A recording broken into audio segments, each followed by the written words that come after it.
வணக்கம் நண்பர்களே, மீண்டும் ஒரு புதிய வீடியோவில் உங்களை சந்திப்பதில் மிக்க மகிழ்ச்சி. நண்பர்களே, இன்னைக்கு வீடியோவில் நம்ம நாட்டு சர்க்கரையை கொண்டு ஒரு ஒயின் தயாரிக்க போகிறோம். என்னோட பல வீடியோஸில் நிறைய பேர் கேட்கக்கூடிய கேள்வி இது.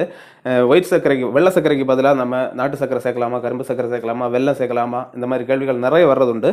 அந்த மாதிரி கேட்கக்கூடிய கமெண்ட்ஸுக்கு எல்லாத்துக்குமே நான் பதில் கொடுத்துருப்பேன். அதாவது வெள்ளை சர்க்கரைக்கு தனித்துவமான சுவை எதுவும் கிடையாது, இனிப்பை தவிர. அதனால் நம்ம எந்த பொருளோட அது மிக்ஸ் பண்ணுறோமோ அந்த பொருளோட டேஸ்ட் நமக்கு நல்லா கிடைக்கும். அதனால தான் நம்ம வெள்ளை சர்க்கரை யூஸ் பண்ணுறோம் அப்படின்னு நிறைய வாட்டி நான் கமெண்ட் பண்ணியிருக்கேன்.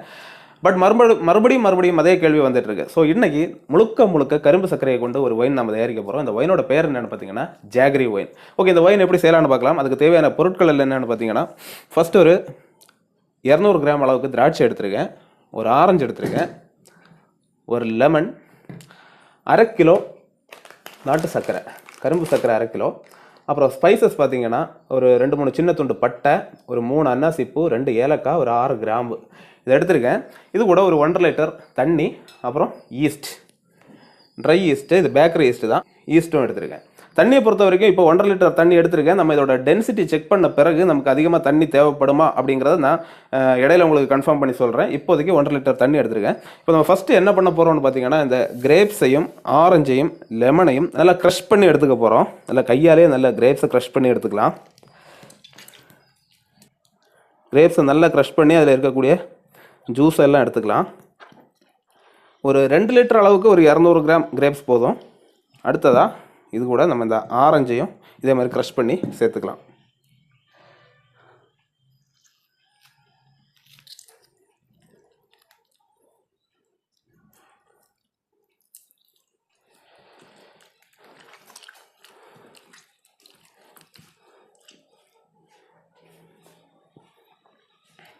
அடுத்ததாக இந்த லெமனை கட் பண்ணி சேர்த்துக்கலாம்.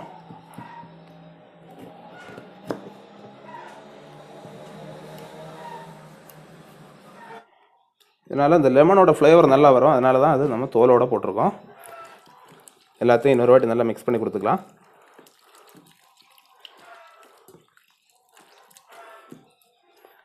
அடுத்ததாக இதை இன்னொரு பாத்திரத்துக்கு நம்ம மாற்றிக்கலாம்.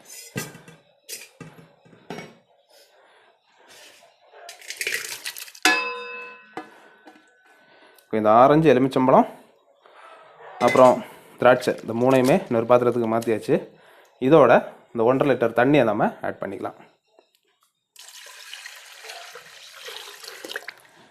ஓகே, இதோட நம்ம எடுத்து வச்சுருக்கக்கூடிய இந்த பட்டை, கிராம்பு, ஏலக்காய், அன்னாசிப்பூ, இந்த ஸ்பைசஸையும் ஆட் பண்ணிக்கலாம். அடுத்ததாக இதை நம்ம கொதிக்க வச்சு எடுக்க போகிறோம். ஒரு 10 நிமிஷம் நல்லா வேக விட்டதுக்கு பிறகு நம்ம இதில் நாட்டு சர்க்கரையை சேர்த்துக்கலாம்.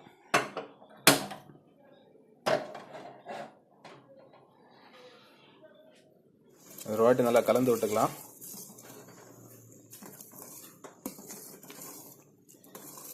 ஒரு 5 நிமிஷம் இது எப்படியே கொதிக்கட்டும். ஓகே, இப்போ ஒரு 5 நிமிஷம் நல்லா இது கொதிச்சிருச்சு. அடுத்தது இது கூட நம்ம ஜாகரி நாட்டு சர்க்கரையை வந்து சேர்த்துக்கலாம். 1/2 கிலோ நாட்டு சர்க்கரை இது.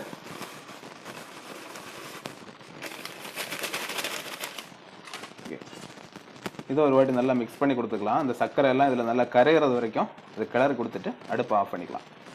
ஓகே, இப்போ சர்க்கரை நல்லா கரைஞ்சிருச்சு. இப்போ நம்ம அடுப்பை ஆஃப் பண்ணிக்கலாம். நம்ம திராட்சை, ஆரஞ்சு, எலுமிச்சம்பழம், அப்புறம் ஸ்பைசஸ் போட்டு நாட்டு சர்க்கரை போட்டு கொதிக்க வச்சு எடுத்த மிக்ஸ் இங்கே ரெடியாக இருக்குது.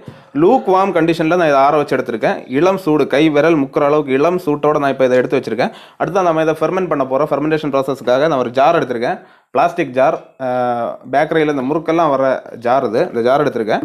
இதோட மூடியில் ஒரு ஓட்டை போட்டு க்ரோமெட் மாட்டியிருக்கேன். எதுக்காகனா இந்த ஏர்லாக் மாட்டுறதுக்காக.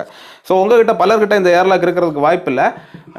என்ன பண்ணுறீங்கன்னா, இந்த வீடியோட கீழே டிஸ்கிரிப்ஷனில் நான் 2 வீடியோஸோட லிங்க் கொடுத்துருக்கேன். அந்த வீட்டில் நானே ரெடி பண்ண ஏர்லாக் எப்படி ரெடி பண்ணுறது அப்படிங்கிறத பற்றின 2 வீடியோஸ் இருக்குது. அந்த வீடியோஸை செக் பண்ணி பாருங்கள். அதில் இருக்கிறது மாதிரி ஏர்லாக் செஞ்சு கூட நீங்கள் மாட்டிக்கலாம். ஓகே, இப்போ இந்த மிக்ஸை நம்ம இதுக்கு வடிகட்டி மாற்றிக்கலாம். அதாவது இந்த வேஸ்டேஜ் திராட்சையோட, ஆரஞ்சோட, எலுமிச்சம்பழத்தோட அந்த தோல் எதுவும் நம்ம எடுக்க போகிறதில்ல. அந்த தண்ணியை மட்டும்தான் நம்ம வடிகட்டி மாற்றிக்க போகிறோம். ஓகே, நம்ம ஒயின் மிக்ஸ் எல்லாம் இப்போ நம்ம இந்த கண்டெய்னருக்கு மாற்றியாச்சு. அடுத்ததாக மிக முக்கியமான விஷயம் என்னென்னு பார்த்தீங்கன்னா, நம்ம இதில் 1.5 லிட்டர் தண்ணி ஆட் பண்ணியிருக்கோம் இல்லையா, தண்ணி கரெக்டாக இருக்கா இல்லை ரொம்ப கெட்டியாக இருக்கா, ஃபெர்மெண்ட் ஆகுமா அப்படிங்கிறத நம்ம செக் பண்ணணும். அதுக்காக நான் ஹைட்ரோமீட்டர் எடுத்துக்கிறேன். இது நம்ம இதில் இருக்கக்கூடிய இனிப்போட அளவு மட்டும் இல்லாமல் இது நமக்கு ஆல்கஹால் செக் பண்ணுறதுக்கும் யூஸ் பண்ணிக்கலாம்.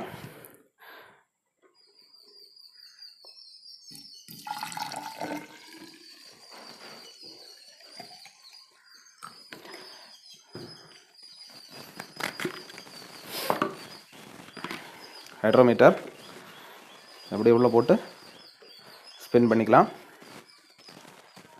இந்த ஹைட்ரோமீட்டரோட ரீடிங் பார்த்தீங்கன்னா 1.120 அப்படிங்கிற அளவுக்கு இருக்குது. 1.100 அப்படிங்கிறது தான் நார்மலாக நமக்கு அந்த அளவுக்கு டென்சிட்டி இருந்தால் தான் ஒரு 10% அளவுக்கு ஆல்கஹால் கிடைக்கும். சர்க்கரை அதிகமாக இதோட டென்சிட்டி அதிகமாகும். என்ன பிரச்சனை எங்கே ஏற்படும்னு பார்த்தீங்கன்னா, சில ஈஸ்டால் இதை முழுசாக ஃபெர்மெண்ட் பண்ண முடியாது. ஸோ நமக்கு நல்ல ஒரு ஒயின் கிடைக்காது, ஒரு ஸ்வீட்டான ஒரு ஒயின் கிடைக்கிறதுக்கு வாய்ப்பு இருக்குது. அதனால் நான் இப்போ இங்கே என்ன பண்ண போகிறேன்னா, இன்னொரு 250 ml 250 ml வாட்டர் நான் இதில் மறுபடியும் பாயில் பண்ணி ஆட் பண்ண போகிறேன். ஸோ இதோட இன்னொரு 1/4 லிட்டர் தண்ணி நான் ஆட் பண்ணிக்கிறேன்.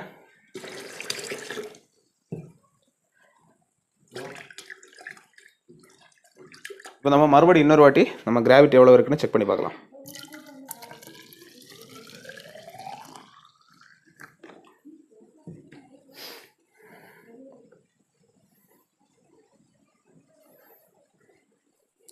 கரெக்டாக வந்திருக்கு. 1.100ங்கிற அளவுக்கு கரெக்டாக இருக்குது. இந்த ஒயின் நமக்கு ஃபுல்லாக ஃபெர்மெண்ட் ஆச்சுன்னா ஒரு 10லேருந்து 11% ஆல்கஹால் நமக்கு கிடைக்கும். இப்போ பர்ஃபெக்டாக வந்திருக்கு.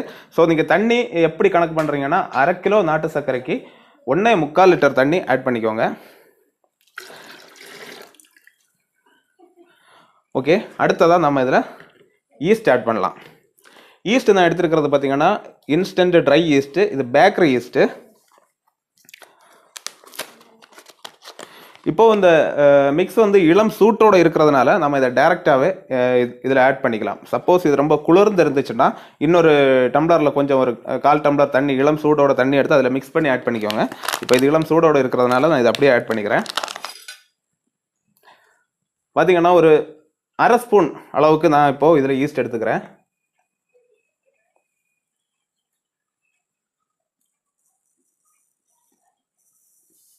ஓகேங்களா, இந்த அளவுக்கு ஈஸ்ட் எடுத்துருக்கேன். இப்போ இதை நம்ம இதில் ஆட் பண்ணிக்கலாம்.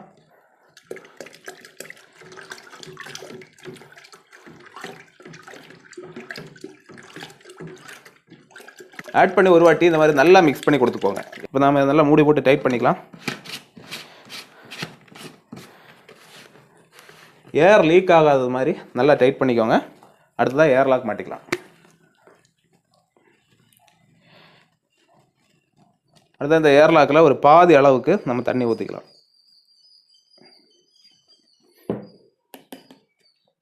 நல்லா தெரியும்னு நினைக்கிறேன்.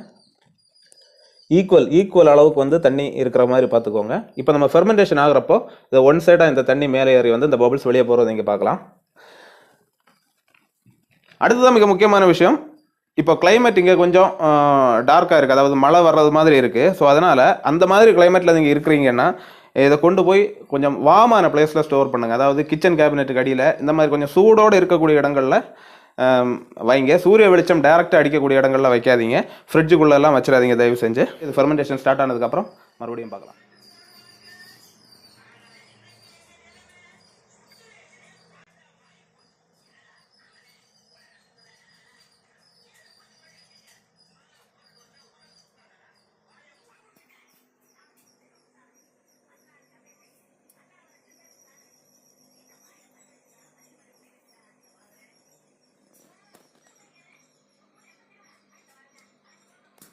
நண்பர்களே, நம்ம ஜாகரி வைன் ஃபெர்மெண்டேஷனுக்கு வச்சு என்னையோட 4 நாள் முழுசாக கம்ப்ளீட் ஆயிருக்கு. இப்போ பார்த்தீங்கன்னா நம்ம ஏர்லாக்கில் பபிள்ஸ் எதுவுமே வரல. ஈக்குவலாக ஒரே லெவலில் நம்ம எப்படி தண்ணி ஊற்றி வச்சோமோ அதே மாதிரி வந்துருச்சு. அதே மாதிரி கீழே பார்த்தீங்கன்னாலும் ஒன்றும் பபிள்ஸ் வரல.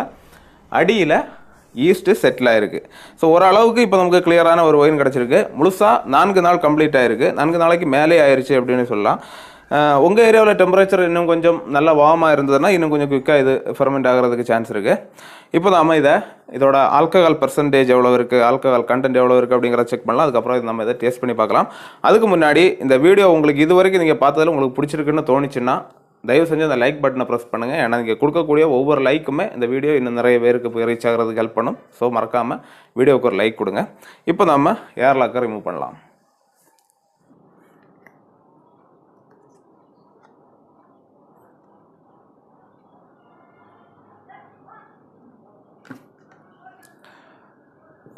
இந்த ஏர்லாக்கு பதிலாக உங்களுக்கு வீட்டில் எப்படி ஏர்லாக் தயாரிக்கிறது அப்படிங்கிறத பார்க்குறதுக்காக 2 வீடியோ நான் டிஸ்கிரிப்ஷனில் கொடுத்துருக்கேன். அந்த வீடியோஸை செக் பண்ணி பார்த்துக்கோங்க. ஓகே,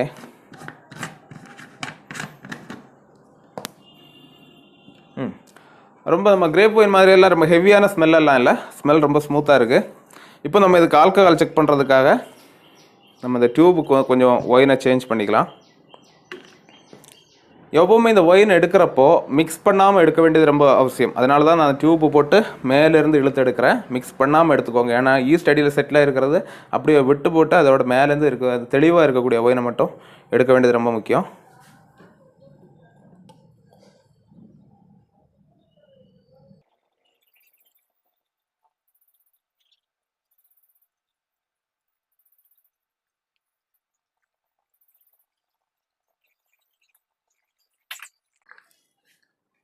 ஓகே, இப்போ இந்த டியூப் நிறைய நான் ஒயின் எடுத்துருக்கேன்.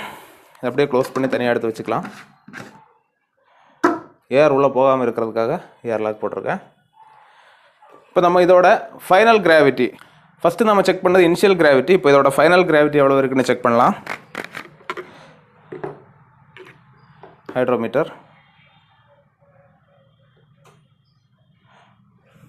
ஓகே நண்பர்களே, இப்போ இதோட ஃபைனல் கிராவிட்டி எவ்வளோ இருக்குன்னு பார்த்தீங்கன்னா 1.014 அப்படிங்கிற அளவுக்கு இருக்குது. நம்ம ஆல்ரெடி எடுத்திருந்த இனிஷியல் கிராவிட்டி எவ்வளோ இருந்துன்னு பார்த்தீங்கன்னா 1.100 அப்படிங்கிற அளவில் இருந்துச்சு. இப்போ நம்ம ஒரு சின்ன கால்குலேஷன் ஃபார்முலா யூஸ் பண்ணி இதை கால்குலேட் பண்ணி நமக்கு எவ்வளவு ஏபிவி ஆல்கஹால் பை வால்யூம் எவ்வளோ இருக்குது அப்படிங்கிறத தெரிஞ்சுக்கலாம். அதோட ஃபார்முலா என்னென்னு பார்த்தீங்கன்னா initial gravity minus final gravity into 131.25 இதுதான் அந்த ஃபார்முலா. அதன்படி இப்போ நம்ம கால்குலேட் பண்ணி பார்த்தோம்னா 11.28% ஆல்கஹால் இதில் இருக்குது. 11.28னா 11.5%, கிட்டத்தட்ட 11.5% அளவுக்கு நமக்கு இதில் இருந்து ஏபிவி ஆல்கஹால் பை வால்யூம் கிடச்சிருக்கு. ஸோ கொஞ்சம் ஹெவியான ஒயினாக இருக்கும். நம்ம இது வரைக்கும் தயாரித்ததில் டெஸ்ட் பண்ணி பார்த்ததில் பெஸ்ட் ஆல்கஹால் கிடைக்கக்கூடிய ஒரு ஒயின் அப்படின்னு நம்ம இந்த ஒயினை சொல்லலாம். ஸோ இப்போ டேஸ்டிங் டைம் இதை நம்ம டேஸ்ட் பண்ணி பார்க்கலாம். நான் மேக்ஸிமம் என்னோட ஒயின்ஸில் வந்து ஒயிட் சுகர் யூஸ் பண்ணுறதுக்கான ரீசனும் இதுதான். என்னென்னு பார்த்தீங்கன்னா இந்த கலர் அவ்வளோ ப்ளீஸிங்காக இருக்காது. கிரேப் ஒயினில் நம்ம பண்ணுறப்ப பார்த்திங்கன்னா நல்லா ரெட் கலரில் பார்க்குறதுக்கே ரொம்ப நல்லா இருக்கும். பட் இந்த ஜாகரி எது கூடவும் நம்ம இந்த வெல்லத்தையோ நாட்டு சர்க்கரையோ நம்ம ஆட் பண்ணோம்னா அதோட கலர் இந்த கலருக்கு வந்துடுது. ஸோ அதுதான் நான் மேக்ஸிமம் நாட்டு சர்க்கரை அதிகமாக யூஸ் பண்ணாது, எல்லாத்துக்குமே ஒயிட் சுகர் யூஸ் பண்ணுறது காரணம். இப்போ டேஸ்டிங் டைம் எப்படி வந்திருக்கு நம்ம ஜாகரி ஒயின் அப்படின்னு செக் பண்ணலாம். சியர்ஸ்.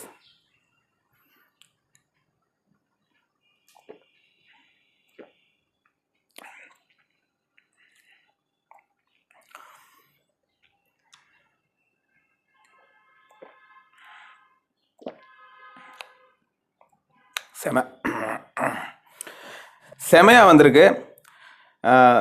புளிப்பு சுவை நம்ம அந்த ஆரஞ்சு அண்ட் எலுமிச்சம்பழம் சேர்த்தோம் பார்த்தீங்களா, அந்த எலுமிச்சையோட ஃப்ளேவர் நல்லாவே வருது. அதோட அந்த புளிப்பு சுவை கொஞ்சம் நல்லா இருக்குது, கரெக்டாகவே தெரியுது. லெமனோட அந்த ஃப்ளேவர் நல்லாவே தெரியுது. கசப்பு நல்லாவே அந்த கசப்பும் தெரியுது. எந்த அளவுக்கு போதை இருக்கும் அப்படிங்கிறது இது ஒரு சிப் குடிக்கிறப்போவே நமக்கு தெரியுது. 11% ஆல்கஹால் அப்படின்னு எடுத்துக்கிட்டிங்கன்னா உங்களுக்கு ஒரு நார்மலாக ஒரு குவார்ட்டர் அளவுக்கான ஒரு போதை வரணும்னா இதில் ஒரு 600 ml to 700 ml சாப்பிட்டிங்கன்னா ஒரு குவார்ட்டர் அளவுக்கு உண்டான போதை இதிலிருந்து கிடைக்கும்.